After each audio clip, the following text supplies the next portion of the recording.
Ao desenvolver o teatro épico, Brecht teve como principal objetivo despertar uma postura analítica e crítica em quem assistisse. Para alcançar isso, o teatro épico evita que o público possa se sentir na pele dos personagens, ao tornar explícita a intermediação dos atores, as ferramentas e as técnicas usadas. Em suma, o teatro épico deixa claro que aquilo que se vê foi produzido, foi ensaiado.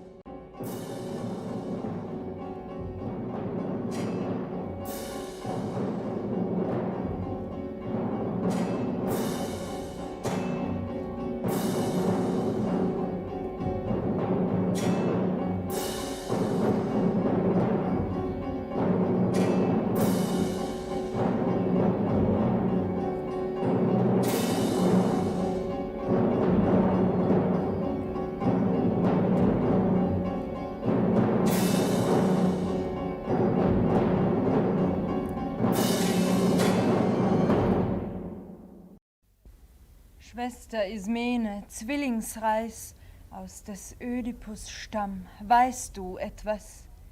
Irrsal, traurige Arbeit, Schändliches, das der Erde Vater noch nicht verhängt hat, über uns, die bis hierher lebten? Já no primeiro quadro podemos ver as duas irmãs, uma do lado da outra, conversando sem se olharem. Elas estão no anfiteatro de Segesta. Atrás delas podemos ver pedras que denunciam a idade do local. Em frente a Antígona encontra-se um cântaro. O céu ocupa grande parte do quadro. O posicionamento e a postura das duas irmãs, em comum a qualquer diálogo, suscita duas questões. A primeira é o distanciamento das duas provocado pela diferença de postura perante a tragédia do pai, Édipo, nas obras anteriores da trilogia tebana de Sófocles. Além disso, o posicionamento delas nos revela que se trata de uma estratégia adotada para a mise-en-scène, justamente por ser improvável, em qualquer situação que seja, que duas irmãs conversem lado a lado sem se olharem. In langem Krieg, einer mit vielen, fiel Eteokles uns der Bruder, im Zug des Tyrannen, fiel er jung und jünger als er Polyneikes, sieht den Bruder zerstampft unterm Gäulehuf weinend, reitet er aus unfertiger Schlacht denn anderes anderem. Bescheidet der Schlachtgeist, wenn der hart, anregend einem mit dem Rechten die Hand erschüttert, schon hat der hinstürzende Flüchtling die dirzäischen Bäche gequert aufatmend, sieht er Thebe, die siebentorige stehen, da greift den vom Blut des Bruders besprengten Kräon, der hinten einpeitscht alle sie in die Schlacht und zerstückt ihn. Astride, interpretando Antígona, e Úrsula, interpretando Ismênia, não se parecem com o tipo de atuação que estamos acostumados a ver. A forma em que elas falam, pausadamente, dando um intervalo entre as frases, funciona como um método de literalização, termo que Brecht usava para empregar um conjunto de técnicas usadas para desnaturalizar um discurso, ao sublinhar o que o possibilita, a linguagem. Além disso, podemos perceber a partir da atuação as diferenças com que as duas irmãs lidam com os infortúnios da vida.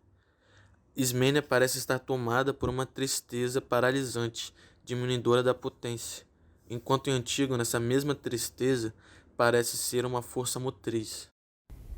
Sagten sie dir's oder sagten sie's nicht, was mehr gehäuft sein soll auf des Ödipus, hinschwindend Geschlecht? Nicht auf dem Markte zeigte ich mich Antigone, nicht ein Wort kam zu mir von Lieben mehr, nicht ein liebliches und auch kein trauriges, und bin nicht glücklicher und nicht betrübter. Dann hör's von mir, und ob dir dem Herze stockt der Schlag, ob tiefer schlägt, im Unglück, das zeig mir. Staub aufsammelnde, du färbst mir, scheint's ein rotes Wort. A literalização pode ser considerada uma forma de provocar estranhamento.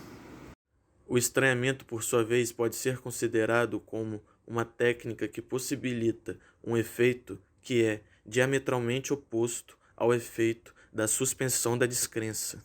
Hier hast du's, unsere Brüder, beide geschleppt in des Kreonkrieg das Grauerz, gegen das ferne Argos beide erschlagen. Sollen nicht beide mit Erde bedeckt sein, der nämlich die Schlacht nicht gefürchtet, Eteokles, soll, so heißt's, nach dem Brauch bekränzt und bestattet sein, aber vom andern, der gestorben ist, armselig. Von Polyneikes Leib heißt's jetzt, man hab es in der Stadt verkündet, dass ihn man berg mit keinem Grab und nicht betraure. Ihn soll man lassen unbeweint, grablos, süß mal den Vögeln, wer aber etwas tut dabei, der soll gesteinigt werden. So also sag mir, was du tust dabei. Após a protagonista revelar que cometerá o delito, sabendo que muito provavelmente será flagrada, ela deixa claro uma das principais questões postas pela peça ao dizer que mais vale ser fiel. O que vale mais, o direito dos homens ou o direito divino?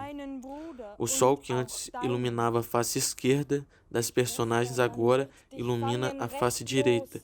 Se levarmos em consideração que a regra da continuidade é tida como uma das mais importantes, o que a quebra dessa regra poderia estar querendo dizer? A quebra da linearidade, o salto temporal marcado pela mudança de sombra entre dois quadros que na narrativa ocupam o mesmo tempo e espaço, revela o processo de produção das cenas como sendo gravadas em períodos diferentes. Ao mesmo tempo, o efeito dessa quebra sublinha a própria fala da protagonista, ao mostrar que muitas vezes há mais honestidade em infringir uma lei do que em segui-la por medo das possíveis consequências. Dessa maneira, fica explícita a honestidade da representação para com o processo produtivo. Novamente, há uma mudança brusca na posição da luz, voltando agora para a posição inicial. Novamente explicitar o processo, dessa vez, enquanto Ismênia diz que fazer o que é inútil é insensato, é ressaltada a questão central do cinema materialista, do qual a dupla de diretores é tida como expoente. Segundo Peter Guidall, o cinema materialista seria um conflito entre a tentativa de ver, de imaginar tempo e espaço, e a simultânea impossibilidade, a infinita falta de sentido de todos os significantes. Toda a construção de significado é, portanto, apresentada como construção, como processo produtivo. Na cena que se segue, temos Creonte dialogando com o conselho de anciãos, representado pelo coro. O coro, nesse momento, narra previamente a fala de Creonte. Ao antecipar os acontecimentos, o coro evita a apreensão, provocando assim distanciamento. In alle Göttertempel, mit Chören die Nacht durch, kommt her und Thebe die bloße im Lorbeerschurz, erschütternd herrsche der Bacchusreigen. O ancião começa sua fala com sua face voltada na direção da câmera, mas próximo de terminá-la, ele se vira mais à direita. Aber der Bringer des Sieges, Kreon, Menökeus Sohn, hastete wohl, her vom Schlachtfeld Beute zu künden und endliche Rückkehr der Krieger, da zusammenberufen und O mesmo acontece com Creonte, só que inversamente. O quadro começa com ele olhando para o ancião, e depois ele se vira em direção à câmera. Dessa maneira, somos levados a crer que a câmera assume o ponto de vista de um personagem que participa do diálogo e que ainda se apresentará, mas isso não se verifica. Esse equívoco acontece devido a uma das regras da atuação para o cinema, que diz que É preciso ignorar a presença da câmera. Mas a dupla de diretores propõe um rompimento com essa regra. Desse modo, não resta dúvida que Creonte está se dirigindo ao ancião e vice-versa. Além disso, ao mesmo tempo, os atores estão com as suas faces voltadas em direção ao público, em direção à câmera, sem que a câmera, para isso, tenha que assumir o ponto de vista de nenhum personagem e nem estar ao lado de um deles, como aconteceria segundo a regra dos 180 graus. A estratégia adotada pelos diretores provoca um distanciamento, pois o ponto de vista não se aproxima do ponto de vista de nenhum dos personagens, o que poderia fazer quem assiste se sentir na pele de um deles e se envolver emocionalmente. Além disso, fica explícito que não se busca parecer um diálogo real, mas tornar nítido que aquilo ali se trata da filmagem, da representação teatral de uma peça. Ich hoffe, ihr billigt das. Wir billigen's. Nesse momento fica mais claro que a quebra da continuidade não pode ser considerada fruto do acaso, decorrente dos imprevistos na encenação, mas que ela, de fato, é uma estratégia usada pelos diretores de forma meticulosa. Em um espaço de tempo relativamente curto, em que o diálogo se dá por pequenas frases intercaladas e no qual a câmera acompanha quem fala, vemos a sombra mudar quadro a quadro e em um sentido único, o que deixa claro que cada pequena frase foi falada em horas diferentes, apesar da facilidade de se gravar tudo em uma única tomada. Se antes a quebra da continuidade parecia revelar uma verdade subjacente à cena, ou seja, a verdade de sua produção, agora isso é posto em questão, pois fica claro que o próprio processo produtivo fora quebrado já pensando no resultado final. Dessa maneira, fica ainda mais evidente o aparato cinematográfico. E ainda é levantada a questão sobre o significado de sua revelação. Logo em seguida temos um mensageiro contando a Creonte sobre a tentativa de se velar o corpo de Polinices. Und keiner Schaufelwurf und glatt der Boden, von Rädern nicht befahren, zeichenlos der Täter. Nessa cena há uma das várias quebras da regra de 30 graus.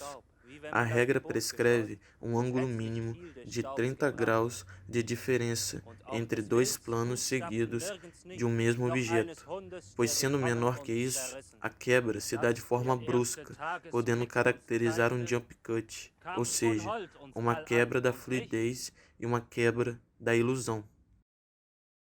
Ao evitar os movimentos de câmera durante o filme, eles nos chamam a atenção justamente para o seu uso e assim revelam o próprio aparato. Não é a câmera estática e nem o seu movimento que é responsável pela ilusão ou por sua quebra, mas a forma com que elas se correlacionam e se combinam. O uso do pan, mostrando pela primeira vez a configuração espacial por inteiro, serve como uma estratégia narrativa para ressaltar o início da polarização entre os anciãos e Creonte. Assim vemos que eles estão em lados opostos do anfiteatro, encarando-se, e que entre eles encontra-se a fundação de pedra da estrutura. Após mais um corte brusco entre dois planos de Creonte, ele encara a câmera e ameaça que, caso o informante não traga o infrator, esse pagaria com a própria vida para aprender que o lucro não é tudo. Essa quebra da quarta parede possibilita a interpretação de a câmera ser o ponto de vista dos espectadores, parede essa cuja existência é negada por Brecht. A noção de uma quarta parede que separa ficticiamente o palco do público e da qual provém a ilusão de o palco existir na realidade sem o público tem de ser naturalmente rejeitada, o que, em princípio, permite aos atores voltarem-se diretamente para o público. Narrativamente, a quebra da quarta parede nesse momento contribui para uma visão crítica de um tema fundamental à obra, que é a relação entre poder e riqueza. Em várias linhas do diálogo é levantada a questão de a guerra ter como um dos seus motivos a riqueza mineral de Argos. Ao derrubar essa barreira invisível que separa o público do personagem Creonte, é estabelecido um diálogo direto com quem assiste e evidencia a contemporaneidade dessa questão. Vermacht die Plünderung einander und erfahrt, dass alles nicht gemacht ist zum Erwerb. Vermacht die Plünderung einander und erfahrt, dass alles nicht gemacht ist zum Erwerb. Dass alles nicht gemacht ist zum Erwerb.